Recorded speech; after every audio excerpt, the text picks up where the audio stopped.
Long before many of the kingdoms of the savannah rose and fell, there was King Adacunnal, ruler of the prosperous land of Oloran Kingdom. King Adacunnal was strong, wise, and respected across many lands. His palace stood atop the tallest hill, built with smooth red clay and guarded by carved wooden statues of the kingdom's ancestors. But the king had one weakness: pride. He believed he was the greatest leader alive and that no one born of ordinary blood could ever match him. His council often warned him, "Your Majesty, a king remains powerful only when he remains humble." But King Adacunnal would wave them away. "I am the lion," he would say, "and lions bow to no one." Still, beneath the king's confidence, a silent trouble brewed. The kingdom's sacred oracle had been whispering in her hut for weeks, repeating a strange prophecy. A crown will fall and rise again on an unexpected head. No one dared tell the king, for they feared how his pride might react. And so the prophecy moved like a breeze through the palace, felt but unseen. Meanwhile, life in the lower village continued as usual. Among the commoners lived Olu, a calm, humble young man known for helping everyone. Old women at the well, farmers in the field, children learning to read. His kindness was so natural that people said Olu carried light in his spirit. But no one, not even Olu, knew how deeply that light would shake the kingdom.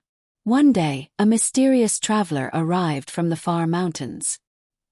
He walked with the staff of a wanderer but spoke like a man who carried ancient secrets. The villagers gathered to hear him, but he said only 3 words: "Watch the crown." And just as quickly he disappeared. Soon the winds of destiny began shifting, subtle at first but unmistakable. The kingdom stood at the edge of a transformation no one had foreseen, except the oracle.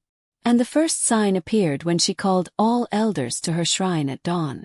Before the sun rose, the oracle's shrine flickered with lamp flames. The air smelled of herbs, incense, and the weight of something sacred. The elders sat in silence as the oracle emerged slowly, her white wrappers glowing in the dim light. Her voice trembled with urgency. "The gods have spoken. The king's crown is leaving his head." Gasps filled the room. The head elder asked, "To whom will it go, Mother of Wisdom?" The oracle raised her staff. "To one who has no royal blood. A commoner, chosen not by birth but by heart." Fear rippled through the council. A kingdom without a royal bloodline. Unheard of. Dangerous. Unpredictable. One elder whispered, "This is rebellion waiting to happen." But the oracle shook her head.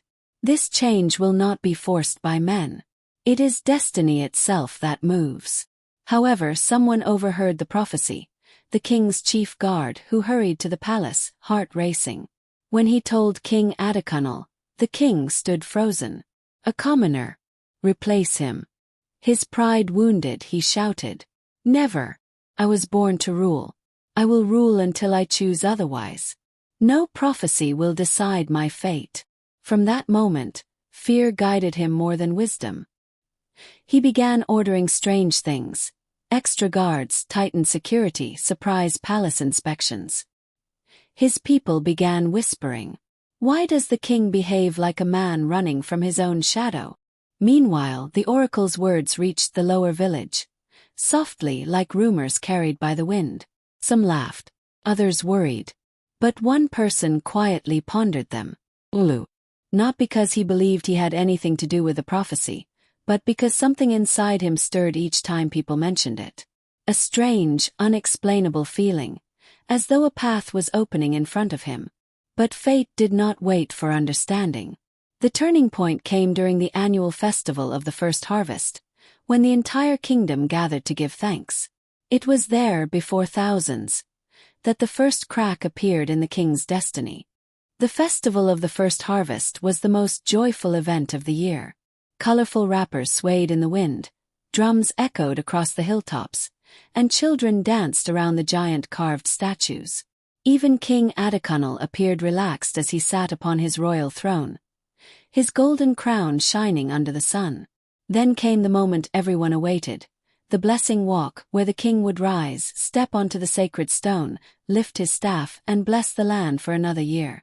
He stood proudly. He walked with majesty. But when he reached the sacred stone, the wind began to howl.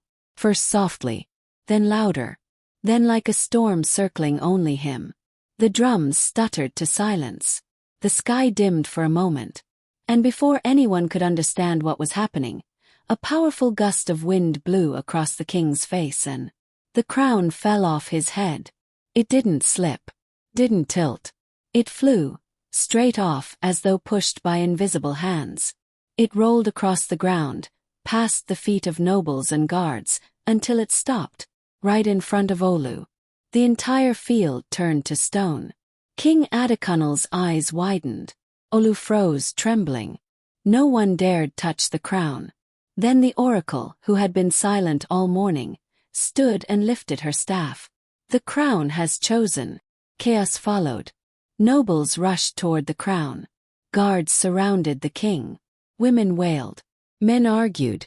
Fear swept through the field like a wildfire. Olu backed away, shaking his head. I did nothing. I did not touch it. But the oracle walked straight to him, her face calm as a still river. Destiny touches whom it wishes. Even the humblest of men can rise above kings. King Adecunnal felt something inside him crack. Never in his life had he felt powerless. But at that moment, the gods themselves seemed to reject him. That night the kingdom did not sleep. Whispers and debates filled every corner. Is Olu the chosen one? Will the king step down? What happens now? Meanwhile, the king stared at his empty crown stand in the palace, wondering if pride had brought him to this moment. And by morning, the kingdom awaited his decision. The king summoned Olu to the palace. Olu arrived barefoot, trembling, overwhelmed by fear and confusion. The palace guards glanced at him with disbelief, a commoner walking through doors meant for royalty. Inside the royal hall, King Adecunnal sat tall, though his eyes were tired from a sleepless night. Come forward, the king commanded. Olu knelt. Your Majesty, I swear I did not seek the crown. The king stared at him, studying his humility, his sincerity, his fear. You did not seek it, the king said. But it found you. Then the king did something unexpected. He ordered 3 ancient tests. Tests only a true leader could pass. The test of truth. The oracle asked Olu questions about leadership, honesty, compassion. His answers were simple, thoughtful, and pure. The test of courage. Olu spent the night alone in the sacred grove, where wild sounds echoed. He returned unharmed, calm, and steady. The test of sacrifice. He was asked what he would give up if made king. His answer stunned everyone. My comfort, my freedom, even my dreams, if it means the people will live well. The palace fell silent. Even the king felt something shift in his heart, something heavy, something humbled. The oracle raised her staff. He has passed every test. With heart, with honor. The king felt the truth settle upon him like a weight. For the first time, he recognized that destiny was larger than pride. And so, before the entire kingdom, King Adecunnal rose from his throne, faced Olu and said, If the gods have chosen you, then I will not stand in their way. The kingdom gasped. Olu shook his head, tears in his eyes. But your Majesty, I am not worthy. The king smiled with rare, genuine warmth. That is why you are. But destiny had one more chapter to write. The day of coronation arrived. Thousands gathered, elders, farmers, traders, children. The air shimmered with anticipation. Olu stood before them, wearing a simple white garment rather than royal robes. He still felt unworthy, but the oracle whispered, The greatest leaders are those who begin their journey in fear, not arrogance. Then she lifted the crown.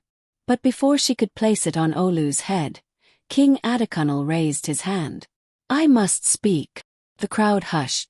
The king stepped forward, his voice full yet humble. My people, I once believed a king is born, not made. I thought rule belonged only to blood, not character. But I was wrong. Leadership is not about birth. It is about heart. He turned to Olu. You carry the heart I lost. And the kingdom needs that heart more than it needs me. The people erupted in cheers. Deep, emotional, overwhelming. Some cried. Some knelt. Some sang. The oracle placed the crown on Olu's head. And for the first time in the kingdom's long history, a commoner became king. But something even more miraculous happened. King Adekunle bowed to Olu. The crowd gasped. A king bowing. Impossible. Unthinkable. But Adekunle smiled. I bow not to the man, but to destiny. From that day on, King Olu ruled with compassion. Adekunle became his chief advisor, wiser and humbler than ever. And the kingdom of Oloran knew peace, fairness, and prosperity like never before. The prophecy had been fulfilled. The pride that once blinded the palace was replaced with unity. For in the end, a kingdom rises highest when its leader kneels lowest.